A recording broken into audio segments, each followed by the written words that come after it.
find an unknown guy for 5 million that could do the job, or you could find Rodrygo. But if you're feeling like that, and I'm feeling like that, and people in the chat and all around the world that support Arsenal, what about the players? If you're Saka, you see Rodrygo coming in. If you're Lewis Skelly, who had him in his pocket, you're seeing him coming. That's going to lift everyone. And if you bring in Rodrygo and a striker, it's great. And one thing I like about Rodrygo as well, if you look at Real Madrid and you look at Vinicius and all them guys, the one guy that you can't accuse of not having work rate, or in theory perfect for Xabi Alonso's system and indirectly Mikel Arteta, would be Rodrygo. And actually, one thing that inspires me with Rodrygo, I'm not saying Odegaard doesn't have to play, but the option of him drifting inside, potentially playing as a 10, if we could get both and there's no kind of parameters negatively around it, I'm going with Rodrygo. But Eze does play in the Prem. There's a lot of, I do think Rodrygo's better than him, but we kind of know what we're going to get from Eze. We don't know how Rodrygo's going to correlate to the league and things like that. But yes, Rodrygo for me. But I think we should just put our eggs in the Eze basket, man. It's more potent. I think I'd lean towards Rodrygo for a lot of the reasons that you've explained, but also because of the statement that signing would kind of make. And I know that maybe, that's the wrong way to look at it and the wrong thing to prioritize. But I just feel like, as you say, fan base needs it a little bit. I think we need to send that message out to everybody else as well. That we are serious and we're here and we're ready and we're going to keep pushing until we get over that line.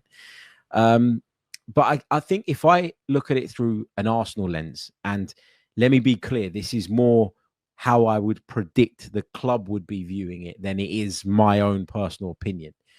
I think if I'm Arsenal, we know that they're really big on versatility. And I would look at Eberechi Eze and I'd go, he could play on the left wing. I've got two more natural wingers in Trossard and Martinelli.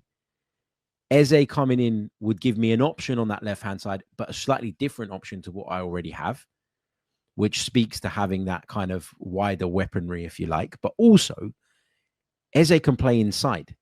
Eze could play as one of my 8/10s and could easily do that role. If I had to play with a false 9 at some point, Eze would be another option there. If I had to change and tweak the shape of my midfield, Eze could do that as well. And then I factor in the release clause, which means you don't really have to negotiate too much. You know what the deal is. It's not like Rodrygo, where Real Madrid could, I'm sure he has got a release clause because La Liga players do, but it's probably astronomical. So you have to overcome that negotiation and get through that. You don't with Eze. You know what you got to pay. Eze isn't going to demand anywhere like the money that Rodrygo is going to demand. Yeah. And I think for that reason, if I were trying to guess what Arsenal would be looking at, I think they'd probably favour Eze.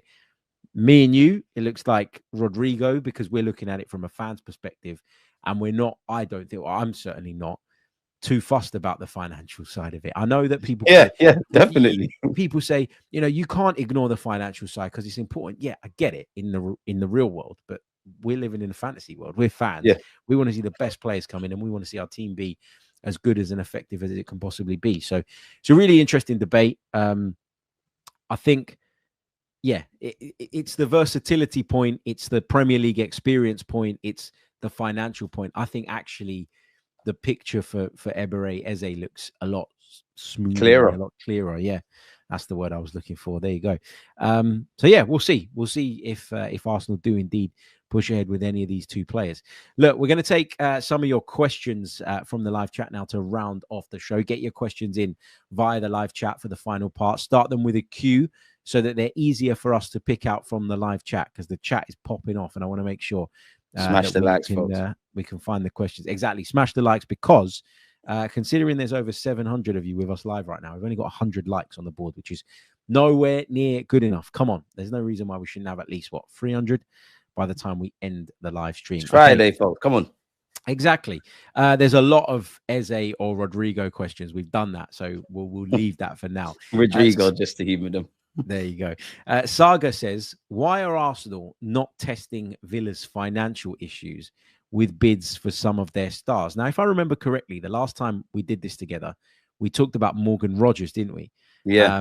And you were quite big on the idea of Arsenal potentially moving from Morgan Rogers. Are you surprised that a lot more clubs aren't trying to raid Aston Villa at the minute?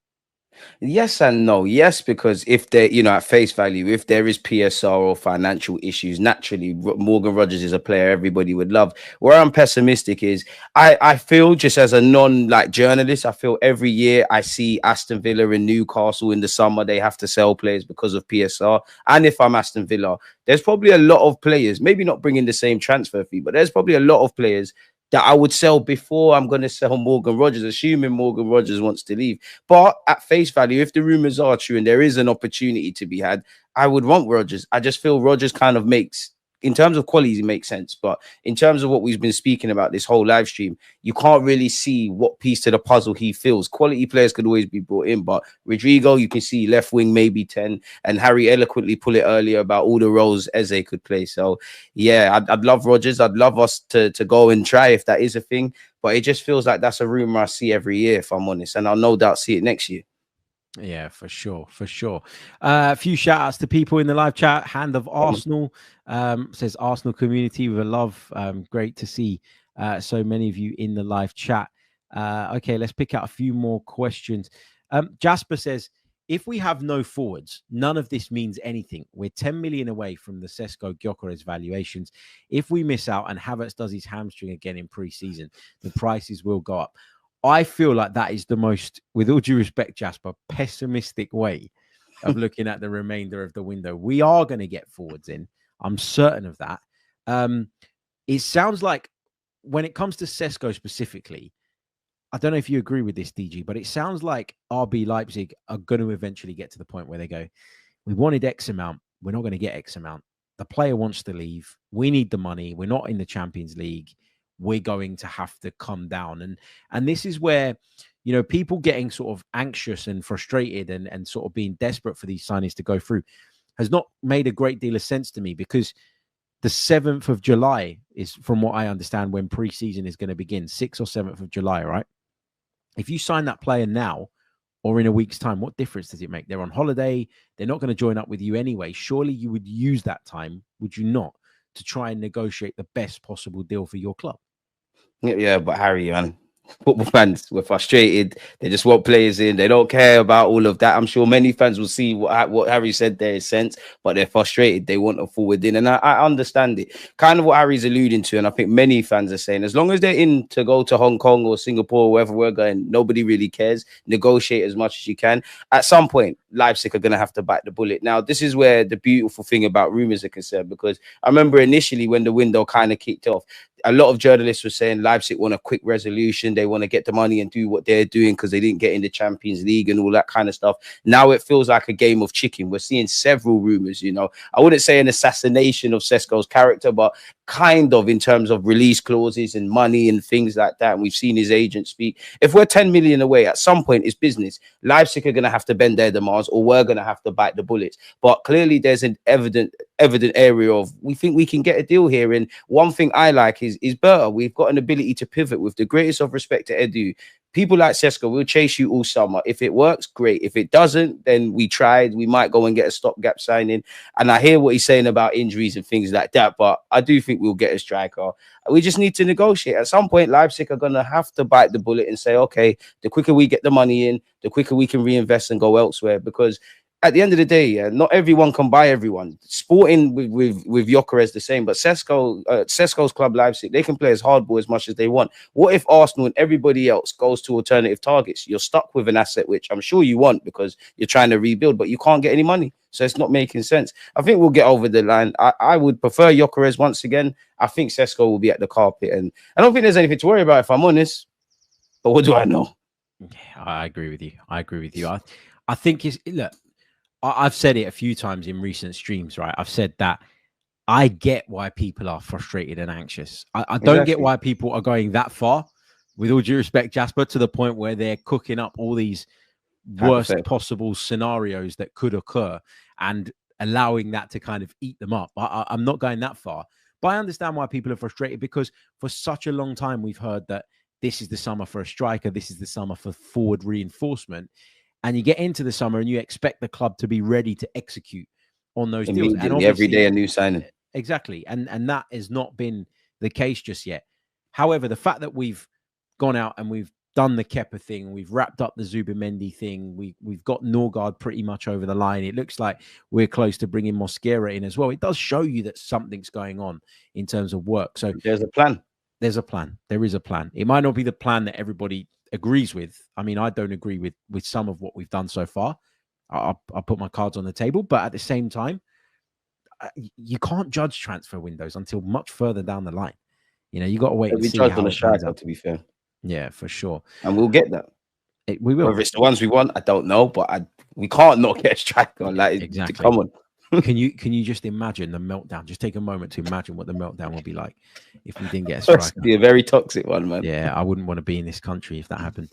Martin says Rodrygo has never had a goal and assist season over 20 in the league, but has been consistent. Is that enough to justify a huge transfer? Do you worry about his numbers a little bit? You know what? That's a good point, because as much as I like Rodrygo, and I don't feel you could always do the stat thing, and it's not all about stats and all that kind of stuff. We need our front line to do such, innit? We need a goal strike. We need a striker who's going to get 15, 20 goals. We need someone that could at least do 50% of what Saka does. I can't argue against that, because as much as I want Rodrygo and I think he would score goals in the Prem, if he's never had a standout season in terms of goals, then I sound like a bit of a hypocrite. So does it really justify the transfer based on the way he said it? Potentially not. But then I'd have to browse Eze's stats, because I don't think Eze's necessarily been the most prolific in the last 3-4 years. So it's a difficult one. Bring him in, though, man. It's a good question. I think when you look at his numbers, and I know that, you know, people like to look at stats nowadays, and I think stats should paint a part of your picture, but shouldn't be the be all and end all. I think sometimes you've got to trust in your judgment and your eyes and what they're telling you. I think look at who he's in the team with. Like any team that Kylian Mbappe and Vinicius Jr. in, and Jude Bellingham, by the way, they're always going to take a fair chunk of the goals, of the opportunities. And I think that what Rodrygo produces would probably increase in a team where he was more of the main man rather than being a side man, you know, that which is what he is right now. And, you know, people will say, well, if he's kind of a side part for Real Madrid, then why should we go and spend big money on him and bring him into Arsenal? But at the end of the day, like, he's a side man to probably the two best players, 1 and 2 maybe in the world. At the biggest club in the world as well. At the biggest club in the world. Exactly. These are all really fair points. So I don't know. I'm not too worried about that. I've got to be honest with you. Anujit says, where is it? Here we go. Rodgers or Kudus and Eze, along with a striker, would make the window a 10 out of 10. I don't think you would get 2 of those 3 in terms of Rodgers, Kudus, and Eze. Plus, I'm not big on Mohamed Kudus. What's your kind of thoughts on the player? I like him. Admittedly, you know, a few years ago, I was more hot on the case of him. I like him. I liked what he did at Ajax. I think he's versatile. I think he's a good dribbler. I think he probably wants to play off the right-hand side, in which is Saka's bread and butter. But probably last season, I saw you on a consistent basis as a non-West Ham fan play off the left. You could play as a false 9. You are Premier League proven. I don't think West Ham are in a position to ask for his 85 million release clause. Admittedly, when you've got Eze there and you've got Rodgers, I'm not really that keen on Kudus, but I do like him as a player. But I wouldn't move heaven and earth to bring him in. I feel like he's one of those players that does a lot without doing much. Yeah, does that make sense? Like, I commentated on probably 4 or 5 West Ham games at the end of last season for radio. And listen, I think he is one of the livelier players within that group. And I also acknowledge that West Ham were absolutely dreadful, like terrible, really off it. Really surprising to me, actually, how lackluster they look under Graham Potter. I thought at the very least they would have been a little bit more free and they would have been a little bit more expansive in their style. That hasn't been the case. There were times in those games where Mohamed Kudus would get the ball and he'd drop his shoulder and he'd beat someone and he'd drive into space and you're thinking, go on, that's the moment for West Ham. Make it happen. And then it's like somebody just slams the brakes on. And it's like at times he doesn't really know what the next phase of the attack is supposed to look like. And it feels like, you know, sometimes you get these players, and we used to say this a lot about Theo Walcott, didn't we? Where they're better when instinct just takes over. But with Kudus, I look at him and I feel like he beats people. And then he's like, well, okay, I'm not sure that I want to take this on and make it into something more. I tell you what, I'm going to go back and I'm going to take him on again. And he frustrates the life out of me. I don't know. For me, I'm not interested in him. What about Rafael Leao? There's a lot of chat about him. Damien says, would you take Leao instead of Rodrygo on top of Eze? I don't think you'd get one of those two and Eze. I think it would literally be one. But yeah, Leao, what's your take on Rafael Leao? It's a love-hate relationship, man. I think it's shiny new toy syndrome. I like what he could be. I like his raw potential. I mean, his raw capabilities. I think he's got potential, but it's about consistency. If there's a 10-game period, I'm not really interested in the first. And I know everybody goes through good or bad moments, but if we just use a 10-game sample as an example, Rafael Leao's a sort of player for me. First two of this 10 example, first 2 games, best player in the world for Arsenal Football Club, best player in the world. The next 3, you're the worst player on the pitch. Then the remaining, so you're kind of indifferent. I have question marks about his work rate as well and all the off the ball stuff. Admittedly, I don't want to talk about wingers and star players and work rate, but that is something you're going to have to do. Now, you could learn that. That's easier to learn than the technical level and all of those things. But I just think we'd struggle. I think we'd struggle with Leao. I really think we'd struggle with Leao. If we brought him in, it's a shiny new toy, but once I look beyond what you look on YouTube or your consistent performance across 90 minutes, I'm not convinced. But we could do a lot worse than him. And I think fans with him and Martinelli, they'd be very frustrated. They'd be very frustrated throughout a course of a season with those two. I think with Rafael Leao, he's very much one of those players that when you watch the highlights, he looks a hell of a lot better. Exactly. When you watch him over the course of 90 minutes. Add to that, Milan will want big money for him. I don't think I would completely dismiss that, but I also don't see it as being one of my top 3-4 options, really. I think he falls quite a way down the pecking order. Apologies that I missed this super chat a little bit earlier on from Matthew, who says that there isn't no Eze interest, folks. It's just a rumor. Fair enough. Fair enough. I mean, I think there will be an admiration for Eberechi Eze. I do. Whether it materializes into a deal or not is still a question, but I don't know. Let us know, why are you so sure that it's just a rumor and nothing more than that? I'd be maybe he's an ITK, man. Maybe. Let's take a couple more before we sign out. Carrie says, why do Arsenal fans like to babble on about the Rodrygo deal? There's no way he's coming. I promise to eat shit if he comes. Is he even good for Arsenal? He's a guy who whines about his position at Real. If Arsenal sign Rodrygo, my word. You're in trouble, lad. You're in trouble, Carrie. You're in big trouble, my friend. Do you know what? But I assume he's an Arsenal fan. You never know, but I get it, because that's the sort of language that kind of resonates with me. In that, I think you're just pessimistically pouring cold water on it because your heart can't kind of take it. I hear what you're saying about moaning about positions and things of that ilk, but I don't think Rodrygo's ever moaned. I think he's done quite well defensively on the right-hand side. But if you've got a preferred position in a formation, you've got a preferred position in it. If he prefers to play on the left, you prefer to play on the left in it. So, yeah. But that's what we've said. I mean, Harry said the same. I've said it. I think many other people in the chat would agree. We wouldn't mind Rodrygo. We'd love it. But it just feels like there's too much dominoes that need to fall into place anyway. So it just seems like a dream rather than a reality. So maybe, and also you got to be so wary of taking media speculation as the gospel and then characterizing a player based on that. It's like, for me, right? We talked about the Benjamin Sesko stuff where he supposedly demanded a release clause the other day, and I had a little rant about it and I had a little moan about it, about how ridiculous I think, if that was the case, it would be. But I also made it very, very clear that that was just a rumor, and I'm not allowing that to kind of cloud my judgment on the guy, on the individual, because we don't know anything about him yet, really, do we? Unless we don't know what's going on the table exactly. Unless people are saying these things publicly, you got to be really careful. Rodrygo's done nothing but put positive social media posts out about being at Real Madrid. That's why so many people just recently were going, nope, it's not happening. It's finished. Forget it. He's happy. So it's not coming from him. And that's what you have to think about. Let me take this one from Halo. He's addressed it to me, but I'm going to put this to you first, DG. Harry, can you honestly say that you're seeing Arsenal taking a step forward to claim the title for next season? Based on what we've done so far, what you think we might do, and we don't know which individuals it will be necessarily, but we have an idea of what areas we're looking to address. Do you think that Arsenal can go on and take that next step? Because City is strengthening, Liverpool is strengthening. Does it feel a little bit like our opportunity might have already passed us by?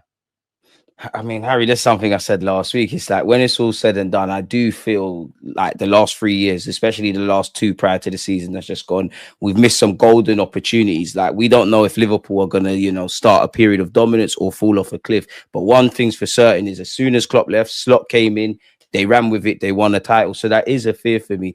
At this moment in time, I don't think we're necessarily making a step forward to winning a Premier League trophy. Do I think we're adding depth and having a more competent squad so that we don't have the injury crisis of last season? Great. But for me to believe we're going to win a title, I need to see the striker coming. I need to see the left wing coming. I need to feel like, wow, I know goals aren't the only reason we didn't win. We had 14 draws, but a lot of those was because we didn't put the ball in the back of the net. When I see that, I might feel a bit more motivated. And unpopular opinion, I don't feel personally it's as white and black as, let's just assume Gyökeres and Rodrygo signed for us, right? So you've got them two in Saka. I don't feel that fixes all of our attacking issues. I feel there's a lot. Who am I really? Because I'm not a coach, but I feel there's a lot Mikel Arteta's got to address. He's got to find a way to break down low blocks. He's got to find a way to, kind of when things, because he plans so well, but when it doesn't work, he kind of dies on his sword, and things of that ilk kind of need to change. Arsenal are a bit of an open book. Set pieces, you're going to have to pay a lot of attention to us around that. How we press, how we move the ball, and we're very patient and methodical. If you have low blocks against us and rigid systems, we're in issues. About like double up and triple up and against Saka. I need to see Arteta and Berta bring in the players and Arteta find a way to mitigate against that. When I see that, I start to believe, okay, we might be able to get over the line. I do expect Liverpool and City to hit back, but at this moment in time, I think we're in the process of signing competent squad players. So I can't say that's a step forward for the Prem. Yeah, I agree with that. I can't, as much as I love Arsenal and as much as I'll defend Arsenal and fight their corner, I can't sit here in good faith and say that we are favourites to win the Premier League title next season. I can't. I can't do it. It doesn't make sense. I think, for me, the point you made there about Mikel Arteta, I think, is really important. Whilst I think he's a great organiser, a great motivator, there's a real good structure to our play. I think the thing that we're missing is spontaneity. Exactly. And I think, to a degree, he's responsible for that, in that if you are so meticulous, you almost coach that out of people. But at the same time, I don't think we have enough of that type of player. Enough of those players that will get the ball and just go, I don't care about the structure right now. The Alexis Sanchez type, the Mesut Ozil type, the Thierry Henry type. And I'm not saying that, Thierry Henrys grow on trees, or, you can just pluck them out of anywhere, or that Alexis Sanchez is there and you can go and pick him up again. But these were guys that were just willing to try things and do things and make things happen. And that's why people struggled to defend against us. Because you just didn't know what was coming next. You didn't know what was going to happen. You didn't know what was going to happen. You didn't know whether they were going to try and thread a ball through the eye of a needle or just skip past you. Whereas now you feel like you know what Arsenal are trying to achieve. You know the picture they're trying to paint. And, it feels like a bit of a game of noughts and crosses at times for us. Where we put our cross down, but then they go and put their thing in and they just block you from finishing off that move. And it's the same over and over again. And if your pattern's similar, people are going to read it. People are going to learn it. Last question, which we'll take from Cass, because I think this is a really interesting question. What do both of you think Ethan Nwaneri's role / position within the squad will look like next season?